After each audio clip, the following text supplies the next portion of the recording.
Pois é, irmão, esse é um assunto que me interessa bastante. Eu tenho refletido muito sobre ele, na relação que as tecnologias encantadas do catolicismo popular têm com as religiões de matriz africana.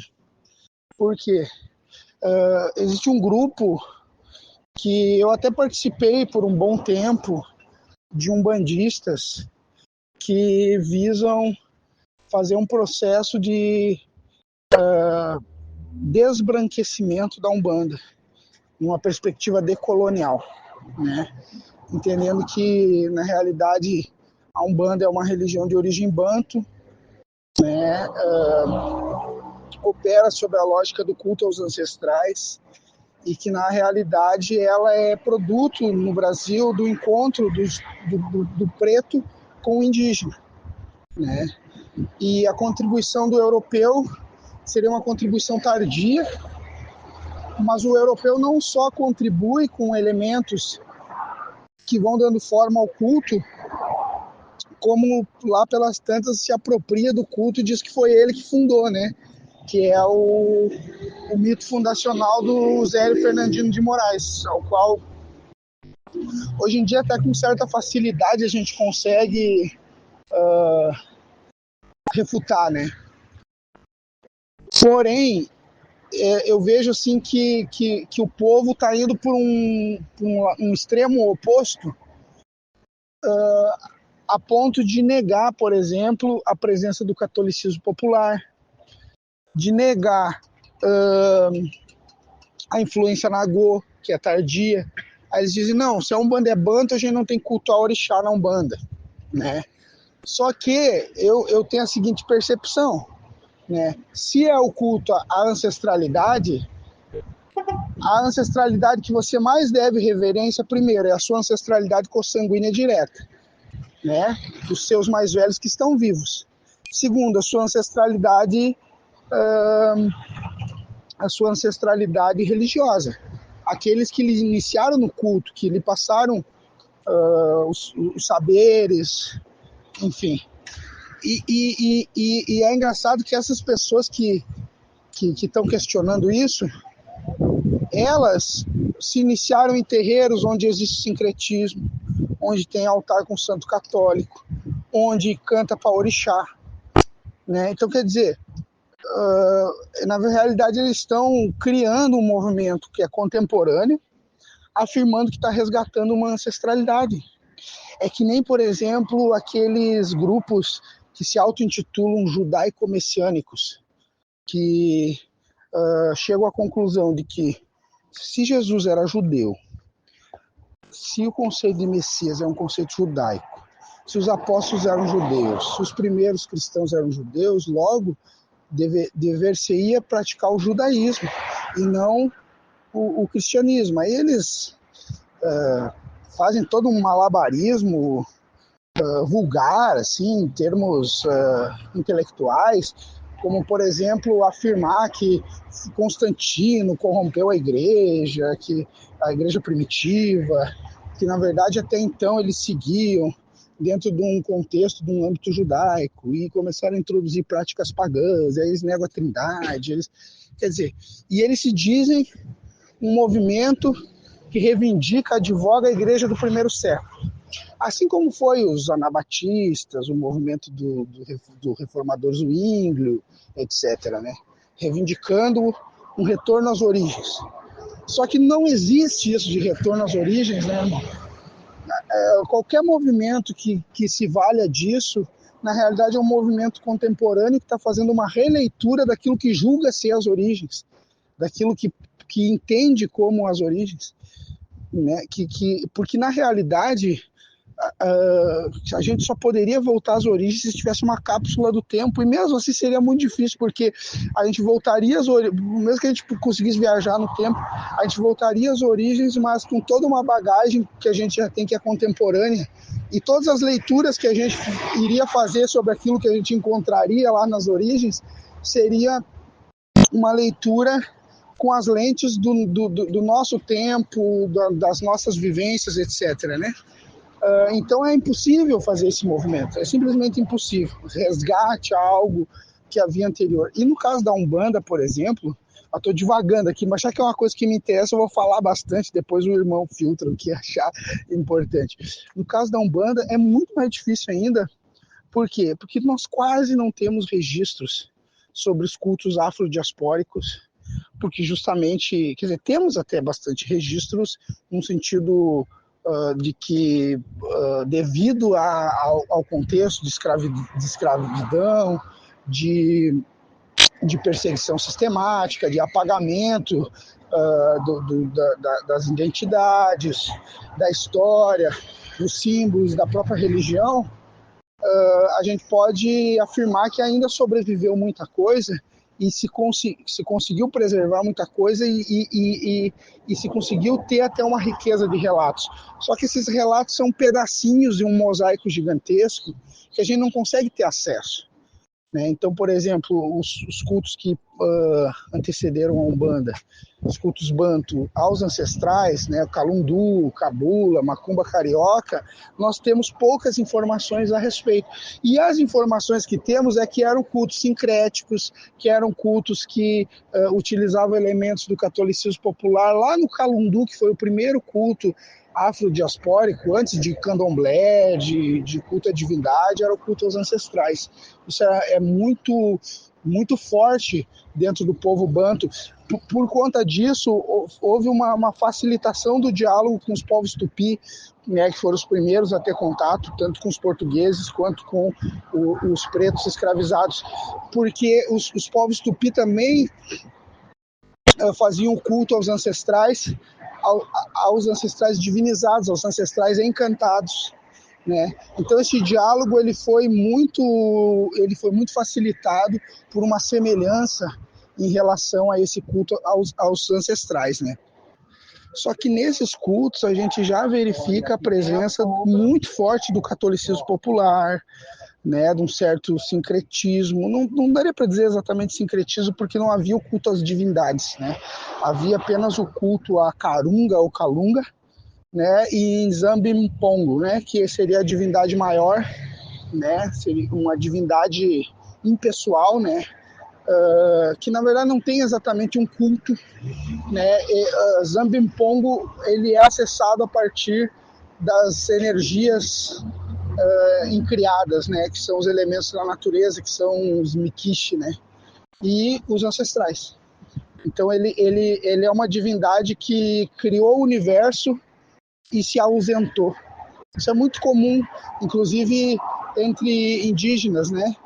Povos indígenas macro-G, por exemplo, não creem numa divindade pessoal. Os povos tupi já creem numa divindade pessoal, né? Que é Nyanderu, Nyandejara, né? São 4 divindades. Nyanderu é o pai maior e ele intercede no mundo. Por isso que havia também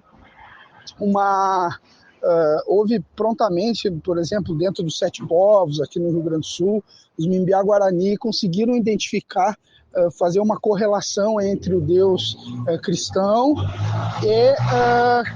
e a sua divindade, porque é uma divindade profundamente pessoal. Ela intervém no mundo, ela escuta as orações, né? Diferente, por exemplo, de Topê. Topê, a divindade dos povos macro-G, ela é uma divindade ausente, ela não tem sentido rezar para ela, tem sentido rezar para os ancestrais. Eles te escutam, mas a divindade não, né, é um culto meio inútil, né? Tu cultua ela vivendo, né, se alimentando, caçando, né, reproduzindo, tendo filhos, família, né? O culto a ela é a própria vida em si, porque ela é uma divindade mais panteísta, assim, né? De um universo panteísta. Mas tô já viajando, já fui longe demais, voltando aos povos banto. Mas se a gente pega desde os primeiros cultos afrodiaspóricos, eles têm a presença dos santos, a presença do catolicismo popular, né? E aí os caras querem tirar isso. E mais, poxa, o que tu vai passar adiante é aquilo que tu aprendeu, né? A vinculação com o mais velho é importantíssima. Em que terreiro de Umbanda a pessoa se iniciou que não tinha santo católico? Dos antigos, nenhum. Dos antigos, nenhum. Eles reivindicam a antiguidade. Eu quero ver eles provar um terreiro antigo de Umbanda que não cultuava santo, que não tinha imagem de Jesus, de Maria, de São Jorge. Eu quero ver eles provar isso aí. Segundo, um terreiro de Umbanda que não cultuava o orixá. Não, não tem, não existe. Então, o que acontece? As pessoas receberam aquilo dos seus mais velhos e estão modificando a sua própria religião. E ainda afirmando que isso é uma coisa ancestral lá de trás. Não, na realidade, isso é contemporâneo. É um movimento contemporâneo. Eu não tenho nada contra, cada um cultua o que quiser. Agora, admita que é um movimento contemporâneo, que nem esses chamados judeus messiânicos, que na verdade são uns evangélicos de kippah, em sua maioria, né? É um movimento interessante. Antropologicamente, eu tenho vontade de estudar, de escrever sobre isso. Mas. E eles são bem organizados e. Sabe, não fosse o sionismo, eu teria até uma certa simpatia, assim, em termos antropológicos. Mas é um movimento contemporâneo. Ele não é um movimento que resgata a igreja do primeiro século. Esses tempos, por exemplo, eu vi um cara que se reivindica ebionita, né? Ebionita. Os ebionitas, aí ele reivindica ebionita, aí ele pega e tá dando uma palestra lá e cita o apóstolo Paulo. Primeiro, os ebionitas rechaçavam completamente o apostolado de Paulo, né? Eles viam Paulo como um apóstata da lei. Eles eram severos na aplicação da lei de Moisés, inclusive aos gentios que se convertiam, né? Segundo, eles nunca tiveram o Novo Testamento. Para eles, escrituras eram os escritos do Antigo Testamento. Eles mantiveram uma fé em Jesus por mais ou menos uns 3 séculos, depois aquele movimento, sei lá, se extinguiu por algum motivo, baseado em relatos orais a respeito da messianidade de Jesus. E outra, eles faziam um voto severo de pobreza e eram vegetarianos. Então, uma série de coisas que eu não sei se esses que se reivindicam ebionita segue. Com certeza o voto severo de pobreza não, porque senão eu não estaria fazendo vídeo na internet. Nossa, irmão, uma riqueza te ouvir, não cansa. Continuaria a te ouvir por horas. Muita riqueza, muito conhecimento, muita sabedoria e muita oportunidade também de eu mesmo rever alguns posicionamentos que eu sempre tive, mantive e achava que estava ok assim, e agora com a sua colocação me ajuda a repensar algumas questões. Por exemplo, eu sempre fui muito contrário à questão do sincretismo. Para mim, o sincretismo sempre representou uma perda para qualquer lado religioso, tanto para o lado católico, tanto para o lado das religiosidades de matriz africana, porque primeiro que é fruto de uma violência, né? Os povos pretos não podiam representar os seus orixás, as suas figuras de culto, e disfarçavam isso através das imagens católicas, é o que a gente aprende, né? Mas, revendo o seu posicionamento, a gente percebe que realmente a matriz fundante tem uma relevância, né? Uma relevância afetiva, histórica. Pois é, irmão, eu já cheguei a flertar com essa visão e ela não está de toda errada. Só que ela tem um detalhe, ela nega o processo histórico, né? Porque ela tenta retomar uma pureza que o culto não tem. Por exemplo, no caso do candomblé, das religiões de nação africana, eu até acho que faz sentido, porque no candomblé, e muito embora depende do candomblé também, né? Porque a própria estruturação do candomblé, ela se deu, por exemplo, nos espaços onde havia uma força muito grande das irmandades afrocatólicas, né, que utilizaram do seu resguardo jurídico junto aos poderes instituídos para poder resguardar as suas culturas ancestrais.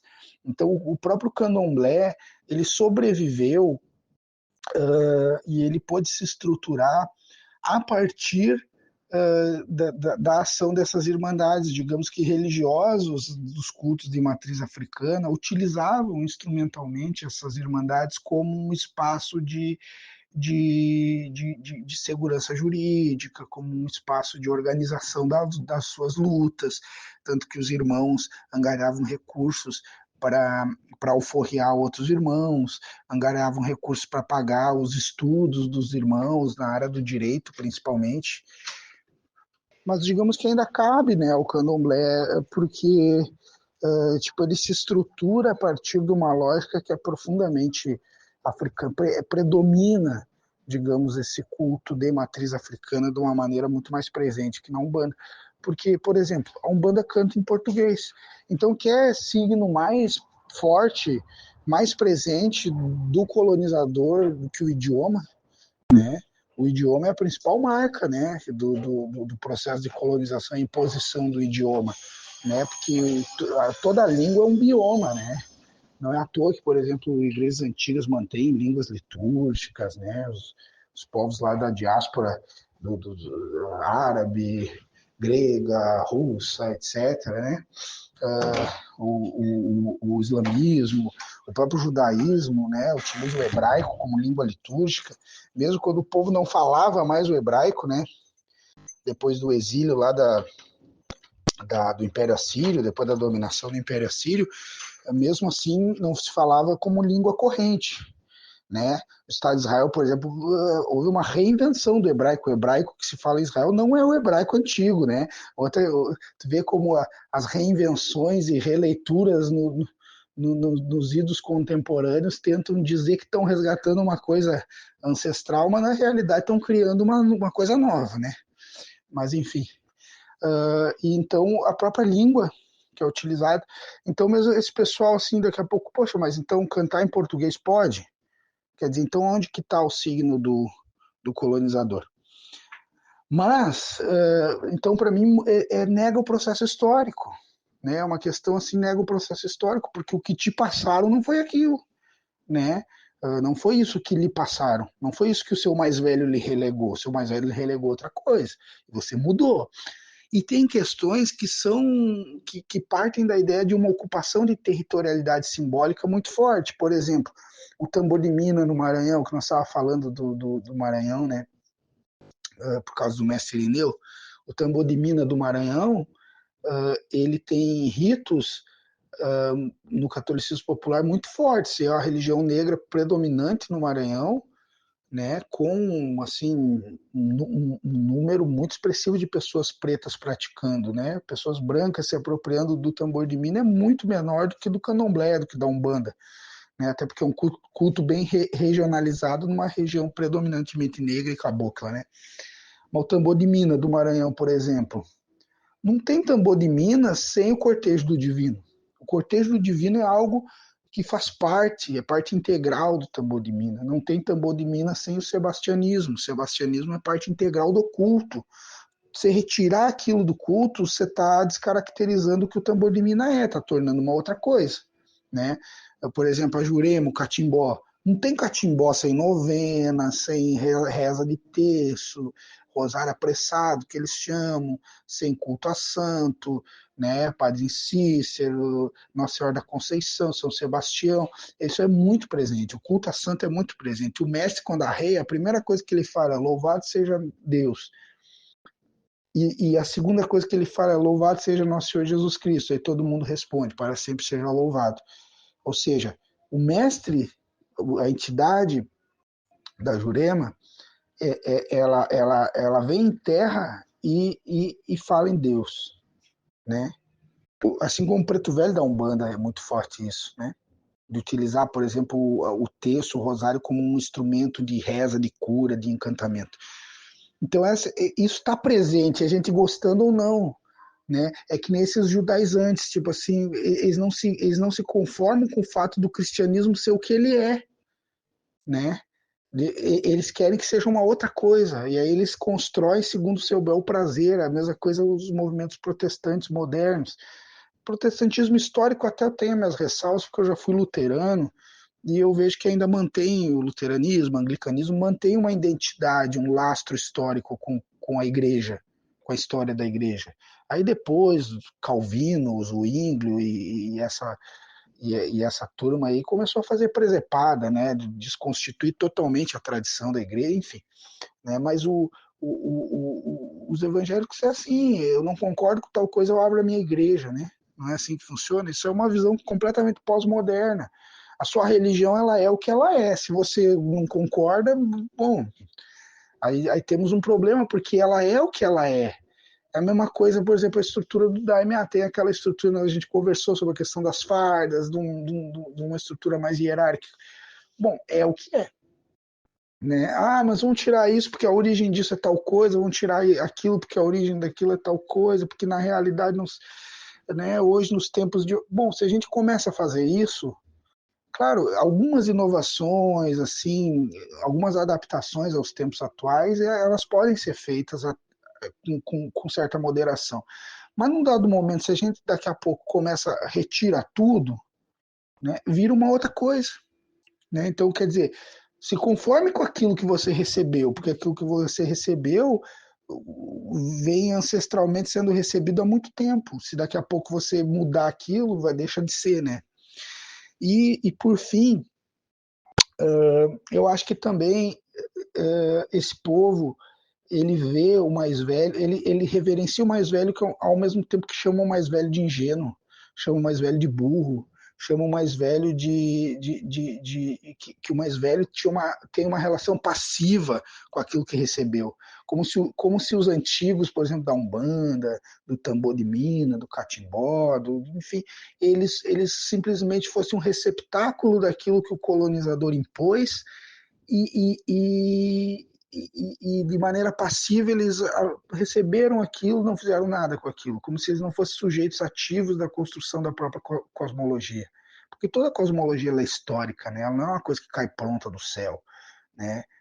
Aquilo que eu falei em relação à questão do Daime, que a gente, ao diálogo com a linguagem, Deus tem o Evangelho de João, que é um evangelho bastante helenizado, que utiliza muitos recursos da cultura grega, né, para expressar. São Paulo fez muito isso, aquele momento que ele cita poetas gregos, um poema dedicado a Zeus para pregar o evangelho aos atenienses, quer dizer, ele utiliza um recurso da cultura, né, e nós somos seres que somos mediados pela linguagem, então isso não tem como fugir disso, né?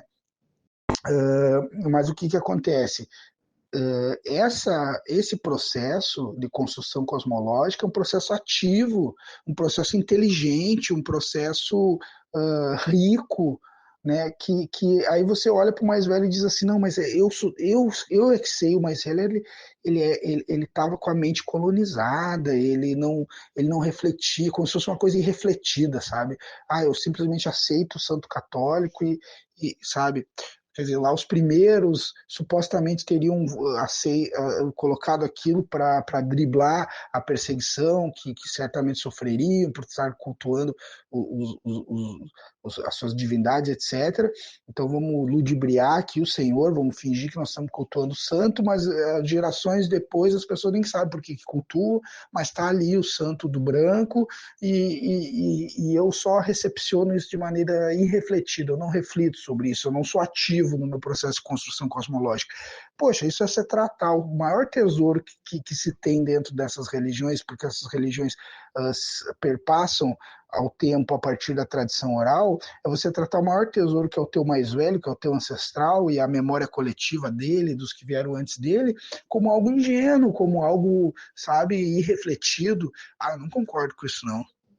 E essa é uma reflexão minha. Eu não li isso em nenhum livro de história, sabe? Não li antropologia, nada. Mas eu acho muito estranha essa tese de que os africanos colocavam os santos católicos num altar para ludibriar o Senhor, de que na verdade eles estavam cultuando os santos e na verdade eles estavam cultuando os orixás. Claro que o processo de sincretismo do cristianismo para as religiões de matriz africana e para os povos africanos, a própria adesão ao cristianismo dos povos africanos, com exceção ali do Egito, da Etiópia, que foram processos realmente de evangelização, né? Não se deu por meio da espada, por meio da força, por meio da escravização, né? Foi por meio da pregação dos apóstolos, né? De São Marcos, principalmente. mas com exceção desses, né, do norte da África e da Etiópia, foi uma imposição a partir da violência. Isso é inegável, né? Não, ninguém está negando isso. Eu acho que são coisas diferentes. Porém, essa tese de que se colocava o santo ali e fazia uma associação com o orixá para fingir que estava cultuando o santo e ludibriar o senhor escravo para não ser repreendido e tal, eu acho isso bastante irreal. Isso é uma reflexão que eu tenho. Primeiro, porque o orixá, a ideia de um altar para o orixá não é não faz parte da religião. O que é o orixá na sua essência material é o Igbá orixá, e principalmente a pedra, o okutá. Ou seja, o Igbá, na verdade, ele é uma cuia de barro ou de outros elementos, uma louça, etc., com alguns elementos que são acordados, que são encantados a partir dos ritos, né? Tipo, conchas, pedras, penas, folhas, galhos, enfim, que montam ali aquele fetiche, entre aspas, vou colocar esse termo, né, na ausência de outro melhor, que ali se convenciona, ali se é dado a partir dos ritos a ânima àquela divindade. Né? Então a representação material pode ser, por exemplo, como é no Batuque do Rio Grande do Sul, apenas uma pedra. Não precisa imagem, não precisa nada, precisa de uma pedra. Então é muito mais fácil tu ludibriar o senhor escondendo uma pedra dentro de um pires de barro, né? E ali fazer os ritos, etc., né? Colocar as folhas, o banho, etc., do que, por exemplo, colocar uma imagem no altar, né? Eu vejo dessa maneira. Outra questão que as pessoas não refletem sobre isso, aonde é por excelência o culto cristão católico? Não é num altar caseiro. Você pode até ter um altar caseiro, né? Um altar familiar, um altar dentro de casa, mas não é ali que se dá o culto católico. O culto católico se dá onde? Na missa, substancialmente na Eucaristia. É ali que existe a presença de Cristo. Né? E nas regiões de colônia, principalmente, se enfatizava muito essa questão, porque justamente essa devoção, a igreja, inclusive, assim, se opunha às devoções populares, porque essa devoção caseira, essa devoção familiar, essa devoção assim separada da igreja, do sacerdote, da presença do sacerdote, ela poderia se tornar muito ambígua justamente porque uma baixa presença do sacerdote, uma conversão pela força, uma conversão recente, uma baixa instrução do povo e às vezes do próprio sacerdote, né? Então, um território vasto para se poder fiscalizar, etc. Né? Então, na realidade, eu não acredito que isso era utilizado como um instrumento, justamente porque não é o local de excelência do culto cristão católico, principalmente no período colonial de uma igreja barroca. Não é na casa, não é num espaço apartado. Né? É na missa, ali que se convenciona a prática religiosa, né? Claro, tu pode ter uma piedade caseira, rezar um terço, etc., ter uma imagem de Nossa Senhora, de Jesus em casa, mas isso não é nem tão comum hoje em dia, sabe? Que dirá naquele período, né? E outra, mesmo uma imagem de barro, de madeira, a confecção dela era algo artesanal, não era tão fácil fazer. Né? Demanda, por exemplo, dos próprios escravos ali, tipo, eles tinham de trabalhos para fazer, iam parar um tempo para fazer uma imagem, para fabricar uma imagem, pegar um material que nem é deles em tese, ou ir na natureza, coletar aquele material, fabricar aquilo, fazer todo um processo para ludibriar o Senhor. Não acredito que, eu não consigo acreditar nisso. E aí outra coisa, né? Aí a gente pensa assim, ó, tá, as pessoas escravizadas colocavam ali os santos num altar.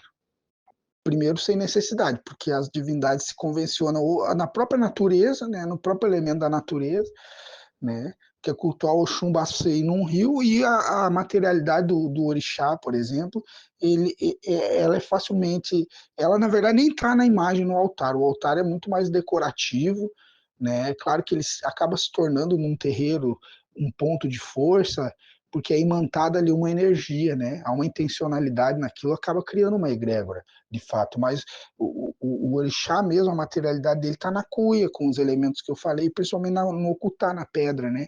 Principalmente na pedra. Mas vamos lá. Tem lá o altar. Tá um altar ali. Aí, essas pessoas escravizadas, elas sacrificam um animal, ou vários animais, né? Aí a pessoa vai fazer uma saída do santo. Ela tá com o cabelo raspado, com um adocho na cabeça, com cortes no corpo, na cabeça, tá todo pintado de uma espécie de giz chamado Pemba, cantando em Urubá, dançando com a divindade possessa no seu corpo, bradando, dançando, né, etc. Mas aí o senhor de escravo passa ali e vê tudo aquilo acontecendo, né? As pessoas dançando, né? Os ancestrais comendo, utilizando bebidas de fumo, de cachimbo, algum outro elemento indígena, um maracá indígena ali. Ele vê tudo aquilo, mas daí ele olha para o altar católico e diz: ah, tá, eles estão cultuando os santos, eles não estão cultuando as divindades, as entidades africanas lá, pagãs deles, eles estão cultuando os santos, tá bom. Então tá, vou fazer vista grossa. Não, óbvio que não, entende? Então, quer dizer, eu acredito que existia uma certa tolerância a isso, porque diferente do protestantismo que exigia uma piedade absoluta, né, o catolicismo brasileiro foi um catolicismo muito frouxo, né? Tanto é que permitiu, tanto é que houve no Brasil um fenômeno, e nas Américas, espanhola também, mas no Brasil principalmente, muito mais, uns fenômenos que não houveram em outros lugares, né? Que é justamente a reminiscência desses cultos por meio de um sincretismo indiscriminado, de uma associação, um catolicismo popular, um ecletismo indiscriminado, que surgiu assim uma infinidade de cultos, muito mais do que existe hoje. Muitos cultos acabaram sendo interseccionados com outros, e, por exemplo, o próprio Umbanda, né? Você vai na Umbanda do Nordeste, tem elementos de outros cultos lá regionais que desapareceram com o tempo porque se umbandizaram. No passado existia muito mais pequenos cultos regionais, etc. Né? Justamente porque não havia, porque o interesse, claro, do clero era uma conversão, uma piedade ortodoxa, mas do senhor de escravo, a principal, a principal, o principal motivo, não estou achando a palavra, era econômico. Entende? Ele queria produção de cana-de-açúcar, de café, sabe, extração de ouro, de minério, né? Enfim, produção enfim, cuidado com o campo, com os animais, pecuária, etc., aqui no sul, principalmente pecuária, entende? O senhor de engenho, o senhor de escravos, ele queria extrair mais-valia, ele queria extrair dinheiro, queria extrair riqueza daqueles corpos, né?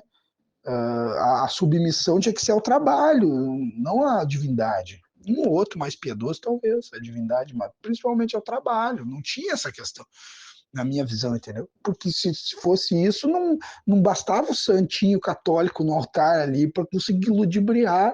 Aí, pô, os caras tocando tambor e dançando e fumando um charuto, sei lá, entendeu? Sacrificando um animal, cantando em Yorubá, em Quimbundo, Kikongo, etc. Né? Dançando, a pessoa possessa ali com uma divindade, com uma entidade, lá bradando. O cara vai olhar aqui e vai dizer: ah, não, matar o santo ali, então na realidade eles estão cultuando o santo, não é o orixá, não é a divindade. Não faz sentido, sabe? Então eu acho que, na verdade, esse sincretismo foi algo que, com o passar do tempo, ele foi sendo recepcionado e houve um processo de ressignificação histórica, de ressignificação simbólica e cosmológica, e em que o santo, em que Cristo, em que Maria recepcionou a potência da divindade. E a partir disso houve uma releitura, uma reelaboração, entende? Que iniciou-se, claro, a partir do processo de colonização, do empreendimento colonial, da violência, ninguém pode negar isso, não é uma negativa, né? Mas houve uma agência dessas pessoas nesse processo. Não foi eles receberam simplesmente, não. Houve uma agência inteligente, uma agência, sabe, perspicaz, uma agência de também reconhecer ali um sagrado, né? Uh, então, eu vejo assim, entende? Então, tá, tudo bem, tu até pode negar isso, mas, por exemplo, um cara lá disse que o cara, a origem dele é da Umbanda, e na Quimbanda ele resolveu dizer que ele tem um terreiro de macumba carioca, né? Porque macumba carioca foi o culto antecessor da Umbanda. Aí ele não tem sincretismo, não tem nada. Pô, mas na macumba carioca a gente lê Arthur Ramos, a gente lê João do Rio, a gente lê Roger Bastide, a gente vê que tinha sincretismo. Então a macumba carioca dele é bem original, assim, né? É da cabeça dele, né? E a outra coisa, tá, mas tu diz que tu é da macumba carioca, mas quem é que te iniciou na macumba carioca? Foi iniciado por quem, né? Porque para te ser de um culto tem que ser iniciado por alguém. Tu não pode, a partir de um dado momento, agora eu. Entendeu? Então, ou pelo menos não admite, ó, eu estou inventando uma coisa aqui. Quem quiser vir comigo, foi revelado por uma entidade, inventa uma historinha que seja, mas seja sincero, entendeu? Não diga que eu fui iniciado na macumba. Como? Tu não foi, cara, é mentira. Tu não foi porque um culto foi extinto, não existe mais. Como é que tu vai ser iniciado num culto que foi extinto? Para de mentir, cara, que tu não consegue admitir que a Umbanda tem santo católico, tem etc. Aí tu vai inventar que tu foi iniciado num outro culto, que não sei o quê, sabe? E ainda fica malhando a Umbanda, malhando quem é de Umbanda, malhando, sabe? Malhando a história do próprio povo dele, que ele diz, sabe? É maluco isso aí demais. Mas é isso, eu queria falar da questão do catolicismo popular, acabei falando um monte de outras coisas, mas depois, em um outro momento, eu falo que agora eu tenho que me arrumar para ir trabalhar, mas em outro momento a gente trata disso. Eu queria aprofundar um pouquinho mais essa questão do uso do terço, do culto aos santos, né, como isso se convenciona dentro dessas tecnologias encantadas, como eu tenho refletido acerca disso, né, e como existem chaves de compreensão que estão presentes ali, que tem uma profundidade dentro desse universo encantado, que quem olha de fora simplesmente vê como uma ignorância, como cultos que recepcionaram aquilo, como eu estava falando, de forma passiva, ou então que só foi a violência colonial que impôs aquilo, sabe? Tipo, algo assim como justamente subestimando a capacidade das pessoas e subestimando a profundidade, a riqueza espiritual e a riqueza também da eficácia simbólica que está presente ali, né? Porque também tem isso, a eficácia simbólica. Né? Como é que a benzedeira cura com um terço na mão, com a imagem do santo, com o copinho d'água, com a vela acesa, com a Ave Maria, com a folhinha de arruda? Tem uma eficácia simbólica aquilo acontece, senão não teria benzedeira até hoje, né? Embora hoje está bem escasso, mas ainda existe. Como é que ela cura? Como é que se dá esse processo? Como é que ele é eficaz? Se ele é uma mentira, se ele é uma coisa que não deveria estar ali, se ele é uma coisa que, tá, mas o terço não tem, não, o terço não é um objeto mágico religioso. O terço é um objeto que você utiliza para ter uma disciplina de oração, para tu ter uma sistemática dentro da tua oração, mas não é um objeto mágico religioso. A imagem do santo é uma representação, não é um objeto que tem poder em si. Isso é idolatria. Tu acreditar que tu vai tocar numa imagem ali, tu vai ser curado de um malefício, ou sei lá eu, né? Quando tu tá rezando diante da imagem, tu não tá rezando para a imagem, para aquele objeto de gesso, de madeira, seja de qual material for. Tu tá rezando, tu tá utilizando a imagem como um recurso, até como pode até ser um meio de graça, mas um meio de graça que está te remetendo a algo excelso, ao santo, que na verdade está remetendo, apontando para Deus, ao exemplo do santo, a intercessão dele diante de Deus, né, etc, etc, etc. Não, então não tem isso aí, tá fora, não é um objeto mágico religioso, né? Mas como é que é eficaz, então?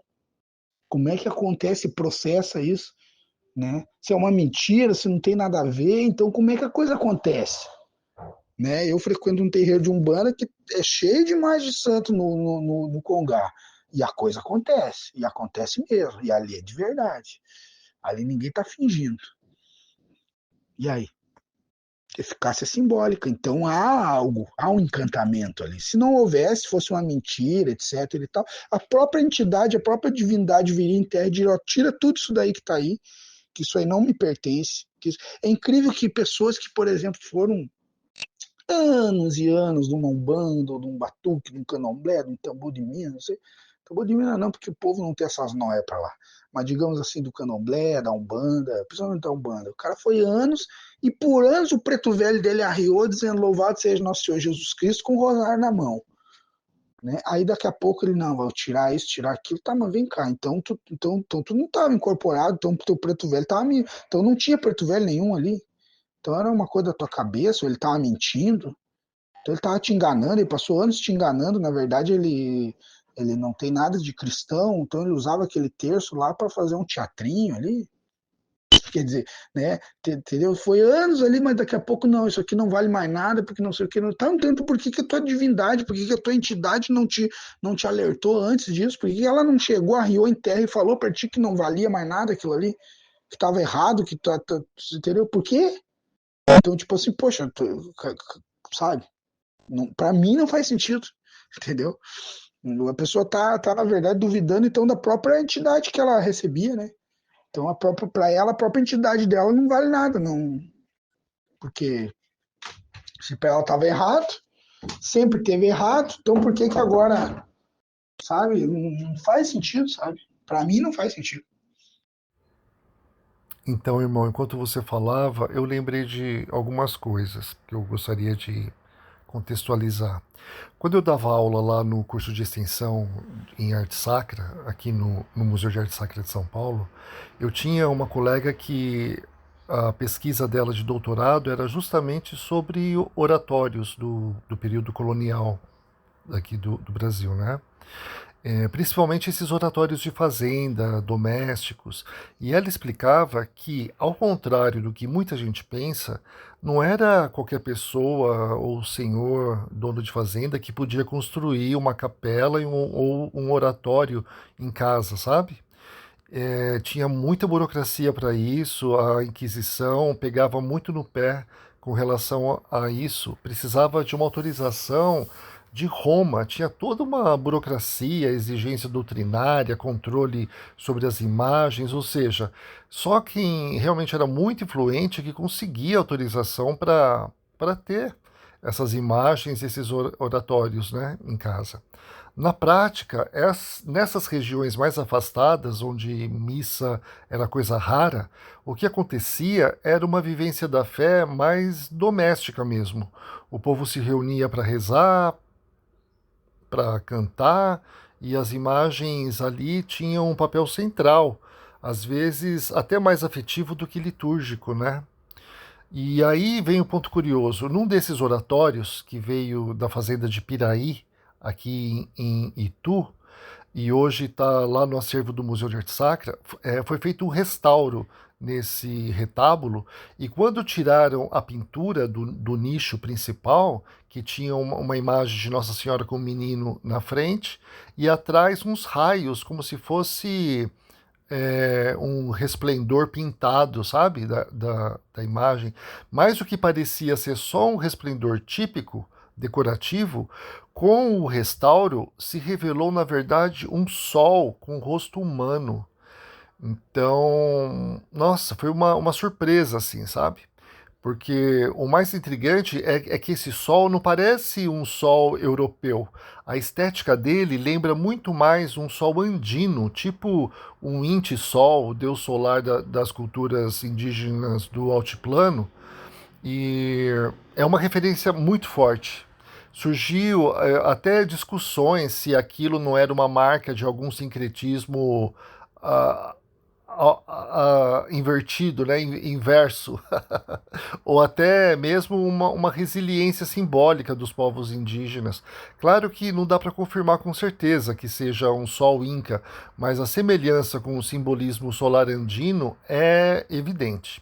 Isso fica ainda mais claro quando a gente lembra, por exemplo, da imagem da Virgem del Cerro, de Potosí, onde o Sol e a Lua aparecem com o rosto humano do lado da Virgem, representando a integração com a Pachamama, com o culto solar anterior ao cristianismo.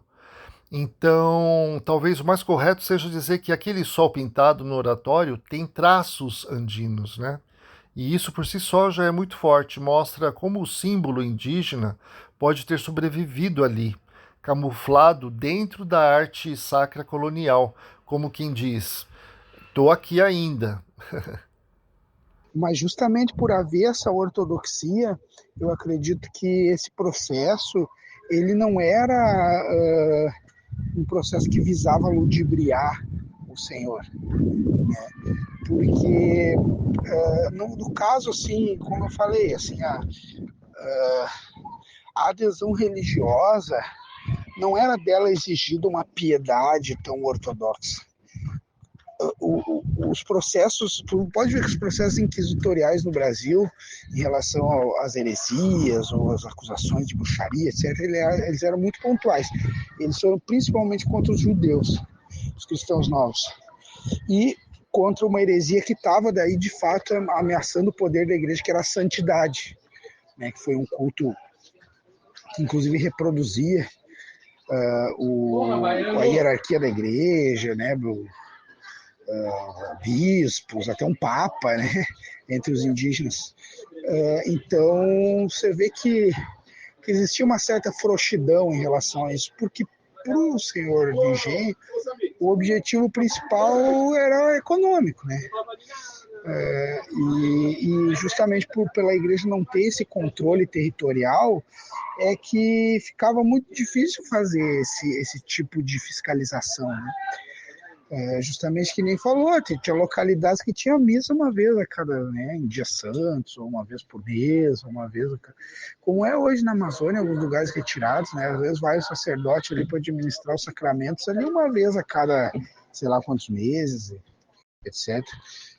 Na realidade, o sincretismo religioso, ele já veio de África, né, o professor Mário Filho, ele fala quando houve a conversão dos povos banto pelo Manicongo, por meio da pregação de um bispo católico espanhol chamado Diogo Cão, espanhol ou português, enfim, não me recordo agora.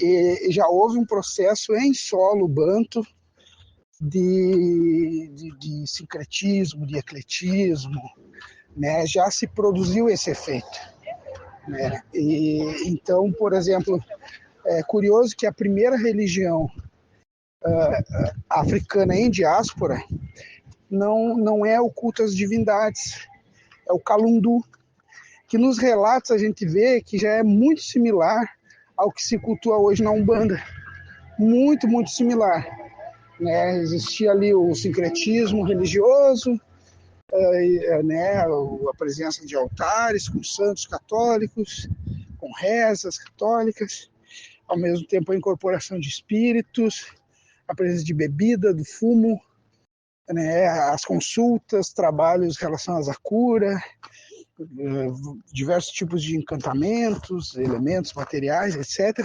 Já no século XVI. Não foi um processo de longa duração, que chegou lá, sei lá, no século XVIII, XIX, e havia, assim, imposto ali a partir... Não, foi um processo, foi algo, assim, muito recente ao processo de colonização. Ainda no século XVI já se formulou uma religião tipicamente brasileira, assim, digamos, de matriz africana, mas já num diálogo muito profundo com as tradições indígenas, né? E então é aí que tá, né, cara? Eu acho que existe um purismo, um preciosismo, e que eu não acho, assim, eu não acho errado, entendeu? Por exemplo, quando uma Estela reivindicou isso para o candomblé, por exemplo, na Bahia, uma Estela reivindicou, né, que o candomblé deveria ser um culto que não tivesse nenhum tipo de sincretismo, nenhum tipo de associação de santos, de elementos católicos aos orixás, etc, etc, né? Nenhum rito que se submetesse à igreja, enfim, né? E aí uma série foi a partir dali, mas olha quando começou isso, esse movimento. Nos anos 70, se não me engano. É muito recente. E aí a gente pensa, o candomblé da Bahia não tem sincretismo. Aí você vai no Bate-Folha, o terreiro mais antigo de candomblé Angola da Bahia. Você vai ver lá um altar com santo católico. Aí você vai para periferia de Salvador, você vai ver as casas de giro, casas de religião, onde se toca candomblé Angola, já candomblé de caboclo, muito misturado, com nome de santo, com imagem de santo. Todas essas questões elas são muito complexas, né? Eu vou te passar um vídeo bem interessante de um padrinho da Jurema Sagrada, do Catimbó, em que eu vou achar esse vídeo primeiro, né? Em que ele defende né, a manutenção e a importância, né, dos elementos do catolicismo popular, do cristianismo popular, dentro do culto da Jurema Sagrada. Que retirar isso do culto é descaracterizar o culto, é fazer o culto se tornar uma outra coisa, né? E aí uma questão que eu não mencionei, assim, mas que para mim é bastante forte, importante, assim, é de que o catolicismo popular ele pode ser visto como uma introdução dos símbolos, dos signos, da espiritualidade do colonizador, do opressor, pode, mas ele também pode ser interpretado como uma resistência e como uma resistência subversiva que conseguiu introduzir, fazer o movimento contrário de introduzir as potências da encantaria, do animismo, né, do, do fenômeno mágico religioso, do curandeirismo no bom sentido, não no sentido de crime, né, mas no sentido da manipulação dos elementos, das ervas, das rezas, etc., dentro de um catolicismo escolástico que já estava distante, né, desse processo, mas que sempre foi permeado pelas crenças populares na própria Europa mesmo, né? Então, por um lado, assim, esse catolicismo popular, ele é ao mesmo tempo indígena, ele é ao mesmo tempo africano, né?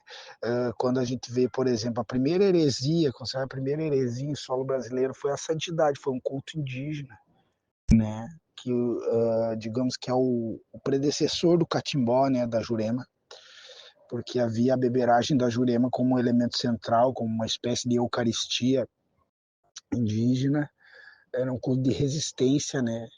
Tanto que havia o rebatismo, né? Eles não consideravam o batismo católico, eles faziam um rebatismo, devolvendo os nomes indígenas, né? Retirando os nomes portugueses, devolvendo os nomes indígenas, ao mesmo tempo que pegavam vários elementos, até como uma espécie de escárnio de resistência, nomearam bispos, inclusive um papa indígena, etc., né? Então esses são atos de resistência. Não é uma simples acomodação à imposição do colonizador e da religião do colonizador. São atos de resistência, de releitura, de reelaboração, né, de sustentação das suas potências e de resistência no sentido de resistir para continuar existindo, resistir para existir, né? E nesse processo surgiram formas do sagrado bastante ricas, né? Que tem sua riqueza, que são belíssimas, assim, né? Se a gente vai ver, por exemplo, o que é aquele movimento das caixeiras do divino no Maranhão, ou Moçambique aqui, os congados, o Moçambique aqui no Rio Grande do Sul, os congados em Minas Gerais, quer dizer, o que são as festas de santos, folguedos, né, e toda aquela beleza que a gente vê no interior do Brasil, no Brasil profundo, né, as procissões, etc., né, o que foi a resistência das irmandades afrocatólicas. Então, tudo isso, para mim, não é uma rendição. Não é. Porque se a gente disser que é uma rendição, a gente vai estar, assim, invisibilizando a luta dessas pessoas. A gente vai estar relegando todo um processo bastante inteligente, erudito, rico de elaboração e reelaboração cosmológica, espiritual, a uma mera rendição, né? Como eu falei anteriormente, é um receptáculo passivo daquilo que o colonizador queria impor. Eu não concordo com isso, sabe? Eu vejo até uma arrogância nesse tipo de percepção. Alex, muito grato pelas suas reflexões, muito ricas, muito material aí para digerir, né? Quando você tiver outra oportunidade aí de juntar e continuar essa conversa, aparece aí, tá bom? E a gente dá seguimento. Um grande abraço, bom trabalho para você.